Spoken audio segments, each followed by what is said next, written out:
शांति। आज 31 अगस्त 2023 के बाबा के अनमोल मधुर महावाक्य सुनेंगे। आज की मुरली में बाबा ने हम बच्चों को नष्टो मोहा बनने की प्रेरणा दी है।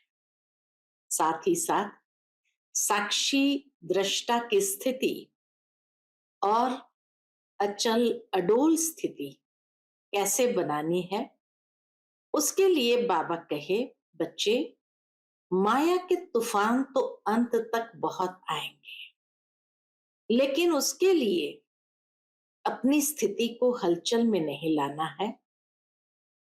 साक्षी दृष्टा होकर के हर दृश्य को देखना है। और दूसरी बात बाबा ने कही कि माया के तूफानों को तो डोंट केयर करो, लेकिन बाप की श्रीमत को कभी भी डोंट केयर नहीं करना है। बाप की श्रीमत पर हर कदम सावधानी के साथ रखते हुए, बहुत अटेंशन से रखते हुए अपनी स्थिति को शक्तिशाली बनाओ। तो सुनते हैं आज के बाबा के अनमोल मधुर महावाक्य। ओम शांति। मीठे बच्चे, अपनी स्थिति साक्षी तथा हर्षित रखने के लिए स्मृति में रहे कि हर आत्मा का अपना अपना पार्ट है। बनी बनाई बन रही, अब कुछ बननी नहीं। आज की मुरली से प्रश्न है, तुम बच्चे किस एक पुरुषार्थ द्वारा अपनी अवस्था जमा सकते हो? उत्तर है, माया के तूफानों को डोंट केयर करो और बाप जो श्रीमत देते हैं उसे कभी भी डोंट केयर न करो। इससे तुम्हारी अवस्था अचल अडोल हो जाएगी, स्थिति सदा साक्षी और हर्षित रहेगी। तुम्हारी अवस्था ऐसी होनी चाहिए जो कभी भी रोना न आए। अम्मा मरे तो भी हलवा खाना, बीवी मरे तो भी हलवा खाना। आज की मुरली से पहले गीत बजा है, तुम ही हो माता पिता तुम ही हो। ओम शांति। बच्चों ने गीत सुना। अक्सर करके भक्ति मार्ग वाले मंदिरों में जाते हैं, चाहे शिव के, चाहे लक्ष्मी नारायण के, चाहे राधे कृष्ण के या अन्य देवी देवताओं के मंदिरों में जाएंगे। सबके आगे यही महिमा करेंगे, त्वमेव माताश्च पिता त्वमेव। फिर कहते हैं, त्वमेव विद्या द्रविणम त्वमेव। माना तुम माता पिता भी हो, पढ़ाने वाले भी हो। वास्तव में लक्ष्मी नारायण व राम सीता को त्वमेव माताश्च पिता नहीं कहेंगे, क्योंकि उन्हों को तो अपने ही बच्चे होंगे। वह ऐसी महिमा नहीं गाएंगे। वास्तव में महिमा एक शिव की है। बाबा कहे, ये महिमा एक परमात्मा की है, कोई भी देहधारी की नहीं है। वह महिमा गाते हैं, देव देव महादेव। माना तुम ब्रह्मा विष्णु शंकर के भी उच्च हो। बाबा कहे, जब ये महिमा गाते हैं, देव देव महादेव, माना तुम ब्रह्मा विष्णु शंकर से भी उच्च हो। भक्ति मार्ग में तो कोई अर्थ समझ न सके। अब बाप कहते हैं, तुमने भक्ति बहुत की है, अब तुम मेरे से समझो और इस पर गौर करो। गौर करो यानी उस पर विचार करो कि सच क्या है, झूठ क्या है। तुम बच्चे अब समझते हो, बाप के बारे में और देवताओं के बारे में जो भी महिमा करते हैं वह सारी रॉन्ग है। अभी जो तुमको मैं समझाता हूं वही राइट है। बच्चों को समझाते हैं ये उल्टा वृक्ष है। बाबा, बच्चों को समझाते हैं यह उल्टा वृक्ष है, इसका बीज है परमपिता परमात्मा, वह ऊपर में रहते हैं, वह तो चैतन्य बीज है ना। तुम ठहरे बच्चे। कई कहते हैं कि सब बीज आदि में भी आत्मा है। सब में आत्मा है, लेकिन वह तो जड़ है ना। प्रकृति में यानी पेड़ पौधे में भी, हर बीज में भी आत्मा है। बाबा कहे लेकिन वो बीज तो जड़ है, उसमें आत्मा कैसे हो सकती है। बाप को कहा ही जाता है मनुष्य सृष्टि का चैतन्य बीज रूप। अब मनुष्य गाते हैं ओ गॉड फादर। अच्छा, झाड़ को तुम चैतन्य ज्ञान सागर नहीं कहेंगे, मनुष्य में ये ज्ञान है। बाबा कहे मनुष्य में ये ज्ञान है कि यह बीज है। बीज में जरूर झाड़ का ज्ञान होना चाहिए, परंतु जड़ होने के कारण बता नहीं सकते। मनुष्य तो समझ जाते हैं कि बीज नीचे है, उनसे झाड़ निकला हुआ है। कल्प वृक्ष और बनियन ट्री की भेंट करते हैं। कल्प वृक्ष बीज ऊपर और वृक्ष सारा नीचे। लेकिन जैसे बनियन ट्री का पूरा थूर खत्म हो गया, सड़ गया, ऐसे बाबा कहे इस कल्प वृक्ष का भी थूर समाप्त हो गया है। बाकी सब धर्मों की टाल टालियों पर सारा वृक्ष खड़ा है। तो कल्प वृक्ष और बनियन ट्री की भेंट करते हैं। वह जड़ है, यह चैतन्य है। कलकत्ते में बड़ का बहुत बड़ा झाड़ है, इतना बड़ा झाड़ है, इतने एरिया में वो फैला हुआ है। उनका थूर सारा निकल गया है, सिर्फ झाड़ खड़ा है, फाउंडेशन है नहीं। वंडर है ना। वहां पर एक पत्थर रखा हुआ है जहां पर लिखा हुआ है कि इस जगह पर उसका फाउंडेशन यानी थूर था, लेकिन वो कुछ सालों पहले सड़ गया, तो इसीलिए वो पूरा थूर को काट दिया और बाकी सारी जड़ों के ऊपर सारा झाड़ खड़ा है। तो फाउंडेशन है नहीं, वंडर है ना। बाप समझाते हैं इस झाड़ का भी फाउंडेशन है नहीं, देवी देवता धर्म का फाउंडेशन है नहीं। देवी देवता धर्म प्राय लोप हो गया है, बाकी सारा झाड़ खड़ा है।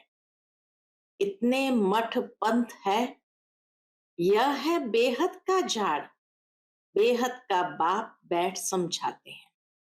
बाबा लिखते भी है शिव बाबा का बर्थडे हीरे जैसा है, क्योंकि शिव बाबा ही कौड़ी से हीरे जैसा बनाते हैं, स्वर्ग बनाते हैं। अभी तो भारत कितना कंगाल बन गया है।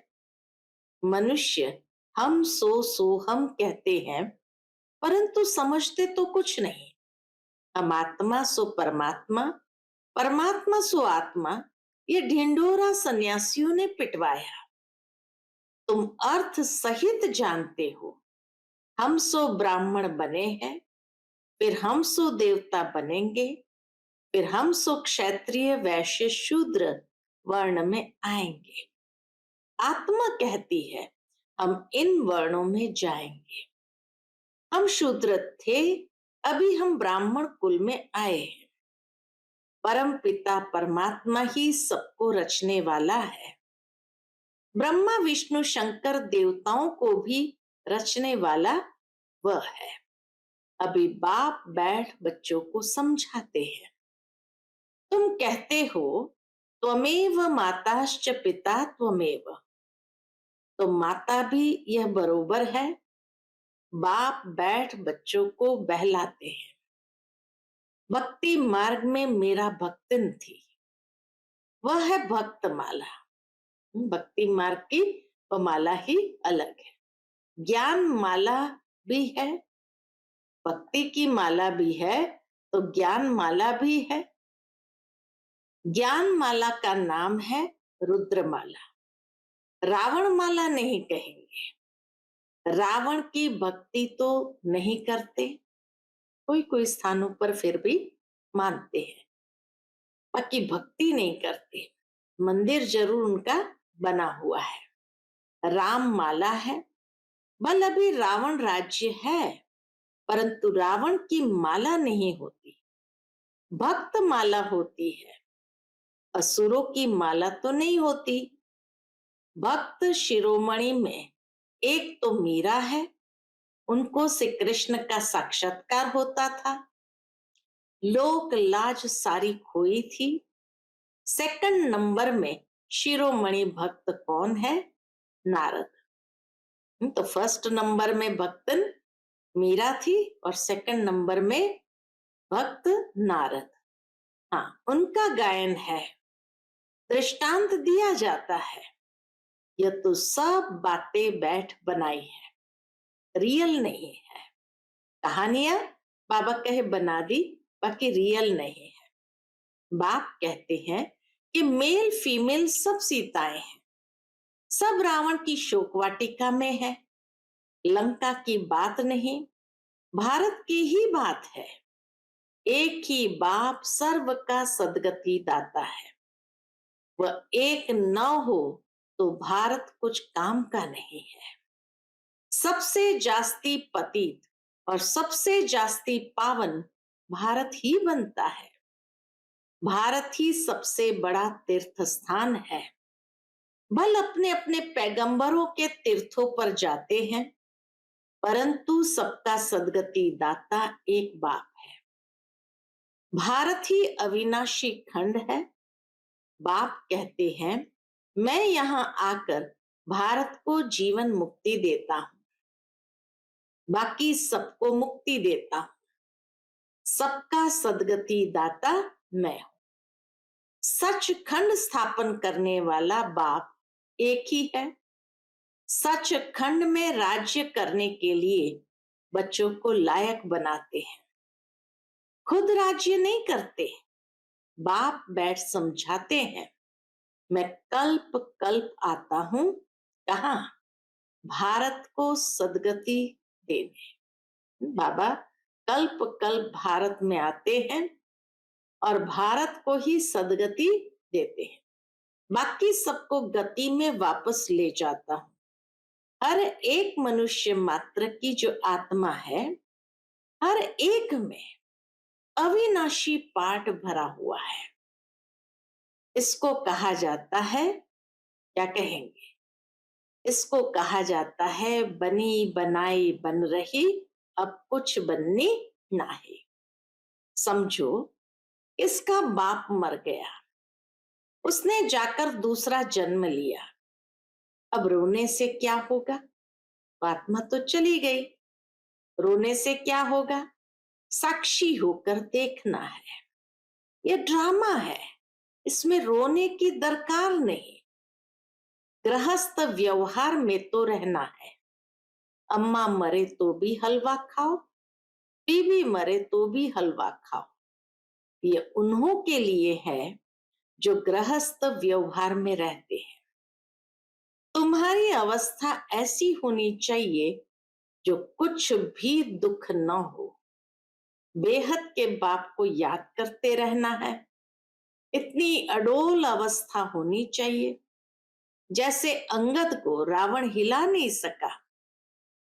अंगद ने जाकर रावण के दरबार में पैर रख दिया और कहा, हिला कर दिखाओ, चैलेंज कर दिया। तो बाबा कहे, जैसे अंगद को रावण हिला नहीं सका, माया है बड़ी जबरदस्त। तुम स्थिरियम रहते हो, माया के कितने भी तूफान लगे, डोंट केयर, घबराना नहीं है। हिम्मत बाबा भरते हैं, शक्ति बाबा भरते हैं कि माया के कितने भी तूफान लगे, डोंट केयर, घबराना नहीं है, फंक नहीं होना है, पुरुषार्थ करके अवस्था को जमाना है।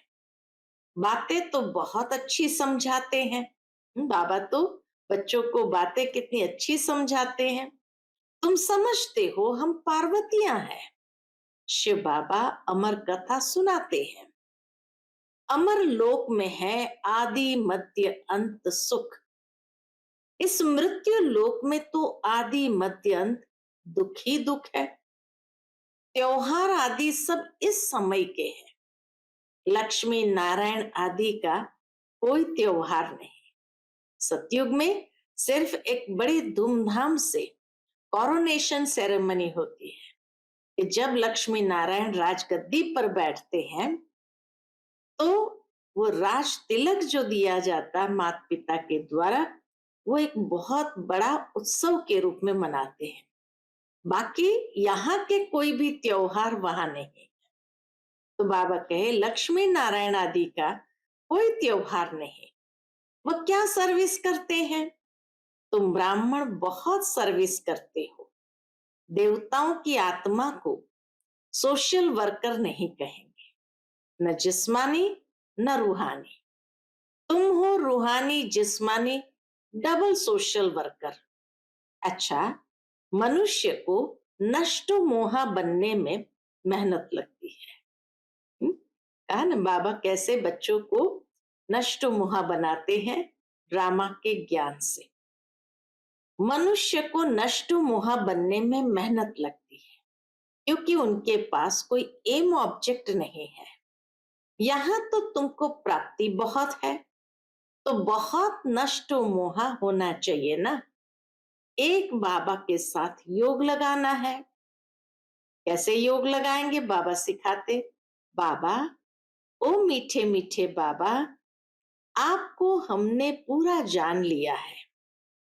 आगे तो सिर्फ कहने मात्र गॉड फादर कहते थे। अभी तो आप आए हो फिर से स्वर्ग की राजाई देने। ये कलयुग तो कब्रिस्तान होने वाला है, इसलिए हम इसको क्यों याद करें? ऐसे मीठी मीठी रूरिहान बाबा के साथ करनी है। बाप कहते हैं, फिर बाबा क्या कहते हैं? बाप कहते हैं इस कब्रिस्तान में गृहस्थ व्यवहार में रहते मुझे याद करो। ये तो बहुत सहज है। जैसे भक्ति मार्ग में मनुष्य श्री कृष्ण की पूजा करते रहते हैं और बुद्धि धंधे धोरी में भागती रहती है। मन का घोड़ा कहां न कहां भागता रहेगा। तवाई के मुआफिक तवाई के मुआफिक मन का घोड़ा कहां न कहां भागता रहेगा। बाप कहते हैं कि शरीर निर्वाह करते बुद्धि का योग मेरे साथ लगाओ। मेरी याद से तुम्हें बहुत प्राप्ति होगी। और सबसे तो अल्पकाल की प्राप्ति होती है। कितनी नौधा भक्ति की। हम सभी ने भक्ति मार्ग में कितनी नौधा भक्ति की। अच्छा, फिर क्या हुआ? साक्षात्कार किया बस। बाबा कहे साक्षात्कार किया बस, मुक्ति जीवन मुक्ति तो नहीं मिली। अब बाप कहते हैं कि तुम 21 जन्मों के लिए विश्व के मालिक बनते हो। स्वर्ग में गर्भ भी महल होता है, यहाँ तो गर्भ जेल है। लोग से कृष्ण जन्माष्टमी आदि कितना धूमधाम से मनाते हैं। तुम्हें सिर्फ मनाना नहीं है, लेकिन सबको समझाना है कि श्री कृष्ण का जन्म कब हुआ। श्री कृष्ण अभी कहाँ है? तुम जानते हो, अभी हम कृष्णपुरी का मालिक बनने के लिए पढ़ रहे हैं। बाप के पास बैठे हैं। बाप को हाथ जोड़े जाते हैं क्या? बाबा कहे बाप को घड़ी घड़ी हाथ जोड़े जाते हैं क्या? टीचर पढ़ाते हैं तो क्या उनको हाथ जोड़ना होता है? महिमा करनी होती है? टीचर से तो पढ़ना है। बच्चे बाप को घड़ी घड़ी हाथ जोड़ते हैं क्या? इस समय तुम घर में हो। बाबा कहे इस समय तो तुम बाप के साथ घर में बैठे हो। तुमको भाषणा आती है। यह बाप भी है, पतित पावन भी है। इस समय 5 विकारों का ग्रहण लगने के कारण तुम बिल्कुल ही काले बन गए हो। 5 विकारों ने काला कर दिया है। सतयुग में तुम गोरे सुंदर थे, अभी श्याम हो। श्री कृष्ण सुंदर था, अभी श्याम है। कितने बारी श्याम और सुंदर बना होगा। बाबा के कितनी बारी तो श्याम सुंदर बना होगा। कंसपुरी ही कृष्णपुरी बन जाती है, कृष्णपुरी फिर कंसपुरी बन जाती है। इस तरह चक्र लगता रहता है। तुम आत्मा ही तो ब्रह्मांड की रहने वाली हो। ब्रह्म तत्व कहा जाता है। अहम ब्रह्म कहना भी ब्रह्म है। अहम ब्रह्मास्मि कहते हैं ना, अहम ब्रह्म कहना भी ब्रह्म है। तुम ब्रह्मांड के मालिक हो, तुम्हारा सिंहासन ब्रह्मांड है। बाप कहते मैं तो ब्रह्मांड का मालिक हूं ही। शिव बाबा तो ब्रह्मांड का मालिक है ही। तुम आत्माएं भी कहते हो, क्या कहते हैं? हमारा देश वास्तव में ब्रह्मांड है, वहां तुम्हारी आत्माएं पवित्र है। तुम ब्रह्मांड के मालिक हो तो फिर विश्व के भी मालिक हो। मैं तो सिर्फ शिव बाबा कहते मैं तो सिर्फ ब्रह्मांड का ही मालिक हूं। मुझे इस पुराने तन में आना पड़ता है। जिसने पूरे 84 जन्म लिए हैं, बच्चों को मुरली अच्छी तरह 5-6 बार पढ़ना व सुनना चाहिए, तभी बुद्धि में बैठेगी और खुशी का पारा चढ़ेगा। माया घड़ी घड़ी याद भुला देती है।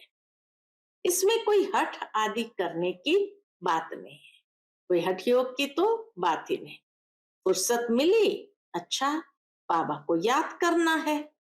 कछुए मिसल अपनी इंद्रियों को समेट लो, कछुए मिसल याद करो। सबसे अच्छा है याद का समय, सबसे अच्छा है अमृत वेले का टाइम। उसका असर सारे दिन रहेगा। यह भी बच्चों को समझाया गया है कि पहले खिलाने वालों को खिलाकर फिर खाना है। हाँ, बाबा कहे पहले खिलाने वाले शिव बाबा को खिलाकर फिर खाना है। शिव बाबा के यज्ञ से खाते हैं तो पहले उनको भोग लगाना पड़े। ये सब सूक्ष्म वतन में साक्षात्कार होते हैं। ड्रामा में नूंद है, तुमको भोग लगाना है शिव बाबा को। वह तो निराकार है, गाया भी जाता है देवताओं के लिए। उनको ब्रह्मा भोजन की आश थी। देवताओं के लिए कहा जाता कि उनको वो ब्रह्मा भोजन के लिए तरसते थे, तो उनको ब्रह्मा भोजन की आश थी, क्योंकि तुम ब्रह्मा भोजन खाकर ब्राह्मण से देवता बनते हो। सूक्ष्म वतन में देवताएं आते हैं, महफिल लगती है, ब्राह्मण और देवताओं की महफिल लगती है। ये सब खेल पाल है, ये सब साक्षात्कार के खेल पाल है। अच्छा, मीठे मीठे सिकिलते बच्चों प्रति माता पिता बाप दादा का याद प्यार और गुड मॉर्निंग। रूहानी बाप की रूहानी बच्चों को नमस्ते। हम सभी रूहानी बच्चों की रूहानी माता पिता बाप दादा को याद प्यार गुड मॉर्निंग और नमस्ते नमस्ते। शुक्रिया बाबा, शुक्रिया। आज की मुरली से धारणा के लिए मुख्य सार है। पहली पॉइंट, बुद्धि में पूरी एम ऑब्जेक्ट रख नष्टो मोहा बनना है। इस कब्रिस्तान को भूल बाप को याद करना है।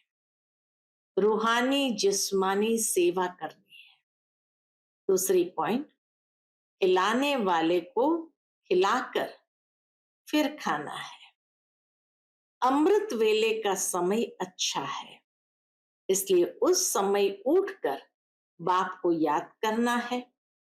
मुरली 5-6 बार सुननी व पढ़नी जरूर है।